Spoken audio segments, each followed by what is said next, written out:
It's such a delight to see a mixture of people here, of faces that I recognise who are friends of Ailsa Piper from the world of the theatre and elsewhere, and of course friends of Spain. So what a wonderful series of people. I suppose for the Friends of Spain in particular, I should explain who she is.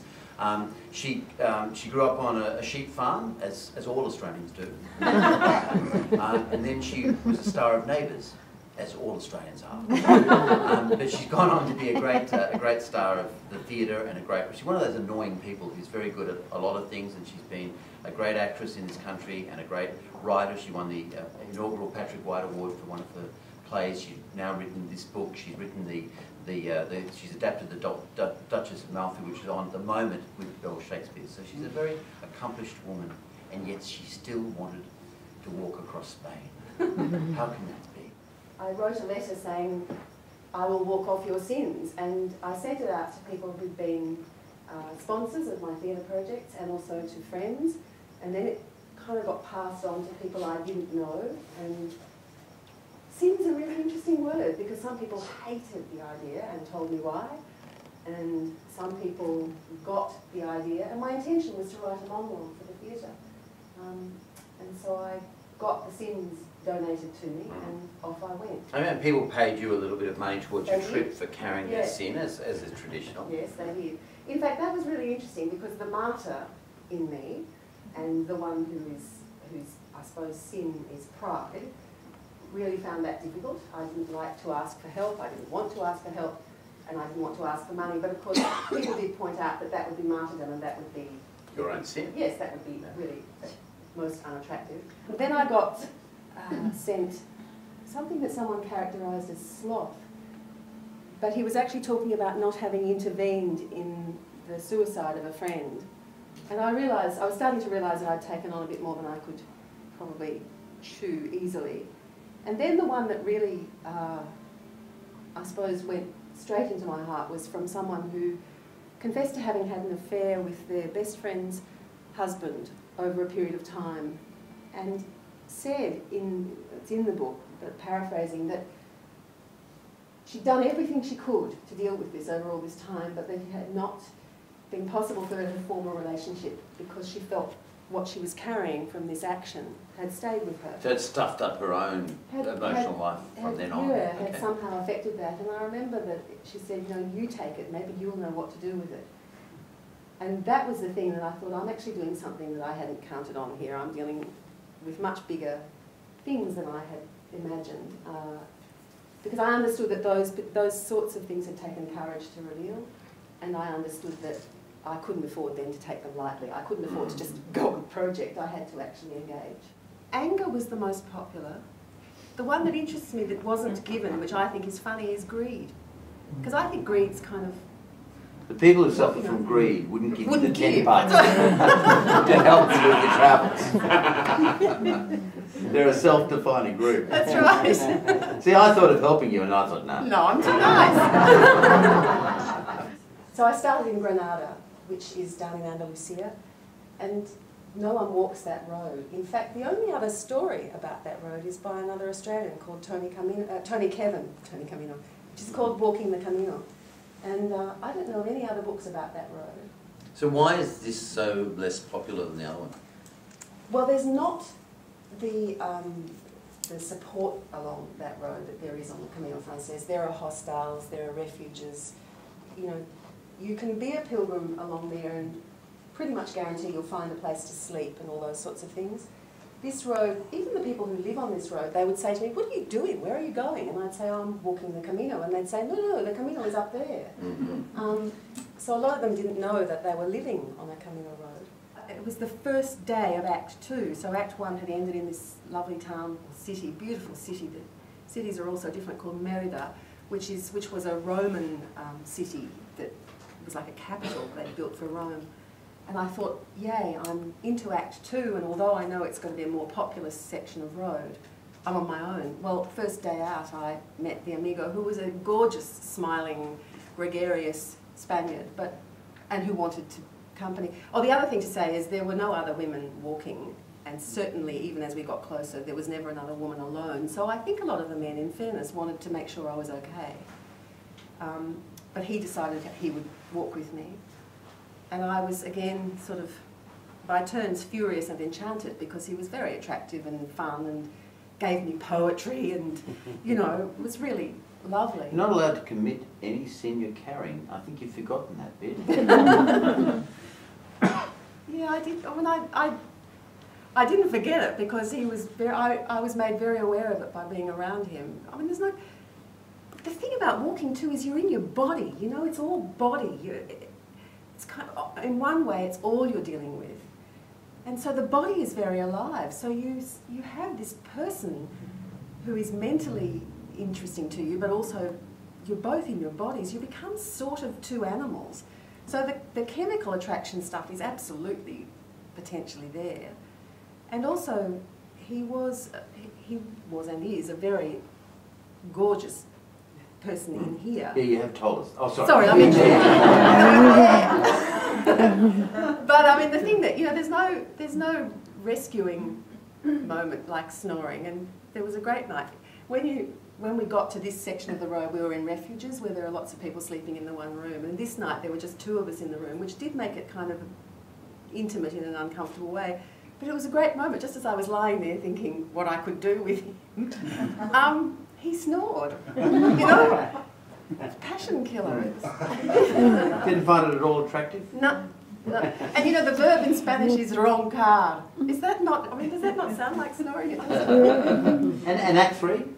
Act 3 was from Salamanca north to the end in Galicia.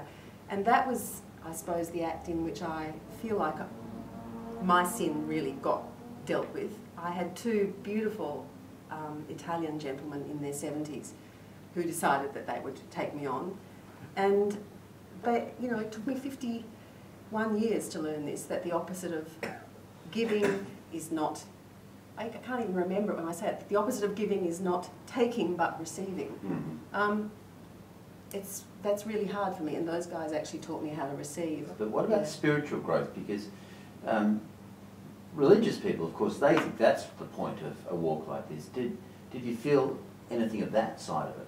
I felt honour-bound because of the framework that I'd taken on to go into churches.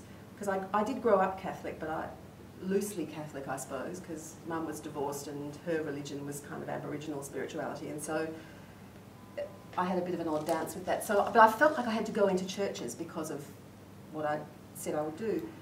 Mostly they were closed, so all my experience of spirit came from the road, you know, and from the way in which people would encounter me. Kindness was the sort of unifying theme of the road for me. I just feel like I was always met with kindness, even when I was at my most vile. And the thing about that is that somehow, you know, something in you breaks open when you just keep having kindness shoved at you. I think that was the thing too, that people would invite me into these houses in these crumbling pueblos where there'd be, you know, where a shop is literally, if they're lucky, they have a shop in someone's room, and if not, the supermarket truck comes around from town to town, which I loved. You know, it's a great idea. I kept thinking, why don't we do that in Australia? Because people can then stay in their little towns if a supermarket comes to them. Anyway, and I was really conscious that I'd be invited into these houses that were sometimes very poor, and where people had lost a generation because already the young people had had to leave. But always the houses would be beautiful, and there would always be just a flower or something. But anything that was on the table was given to me, or was stuffed into my backpack. You read something for us that captures that kind of part of the experience. A good day or a bad day? Bad day. I've got a good day and a bad day, okay. This is late in the piece. In my room, I crumpled. Let's just call it hormones. After my meltdown, I'd thought all collapses were behind me, but mountain walking in torrential rain with mud underfoot and estrogen cavorting through the body, undertaken while searching for words in another language, after 8 consecutive days without a break, will probably produce a result. I was sick of hand washing and smelling rancid, of throbbing feet and aching back, of guarding physical steps and mental state, of roadside rubbish and of waste, like the multiple layers of packaging on the tampons. I was sick of sins, so sick of them, and maybe sick from them. What idiocy was this to fill the mind and spirit with pain and hold hands with it across an entire country? I wanted to drop my bundle, but I was afraid that I'd never pick it up again, so I went to the bar and sat looking out over petrol pumps to the mountains where windmills twirled, slicing into the passing grey clouds. I texted my husband to tell him not to worry, that I was okay. A text came back asking if he should have been worried. I'd forgotten that my world was not his. I really was losing it. I watched television but couldn't focus on bullfighters, no matter how dazzling their looks and moves. The government had changed in England. The Spanish king had been operated on in Madrid. Emerging from a public hospital, he declared Spain's health system the pride of the nation. I tried to imagine the King of England checking into the Royal London on the NHS, but didn't think it likely. Spain's movie star president was in close-up announcing rescue measures for the economy. Still, the volcano belched, houses were washed away like toys, and oil spilled into the Gulf of Mexico. Insurance companies balked at payouts. These were acts of God, they said. What did they mean? Did insurance companies know something I didn't? I wanted the companies to disclose the God who was their excuse. The one who sent floods to wrench babies from the arms of mothers. The one who rained down locusts to eat crops.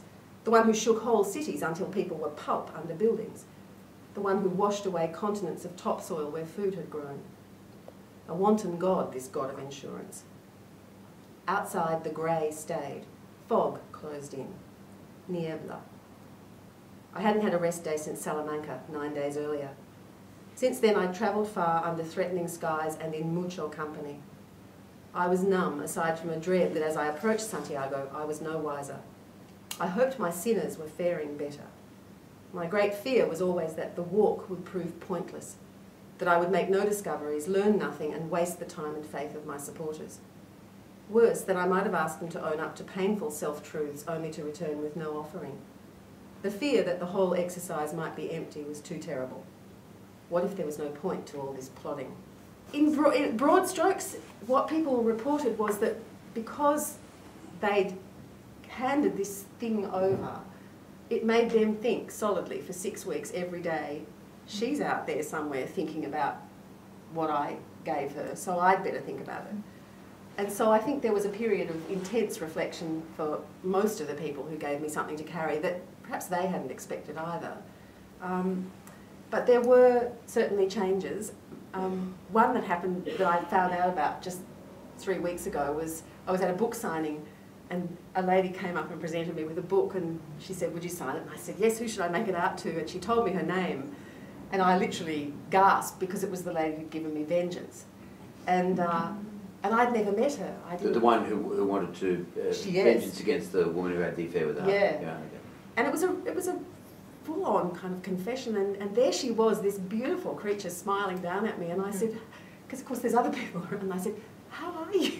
And she said, "It's gone." She said, "It went during the 6 weeks, it's gone." I said, "Great." And I said, "Well, what happened?" She said, "Well, I just thought about the fact that you had it," and she said, "And I just thought, oh," she said, "every time I thought of you thinking about it," she said, "I just thought, this is ridiculous." She was really kind of... At least you didn't say she's gone. She's gone. No, that's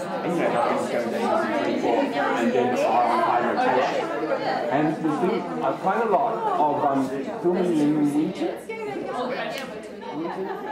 and how that's a wonderful occasion.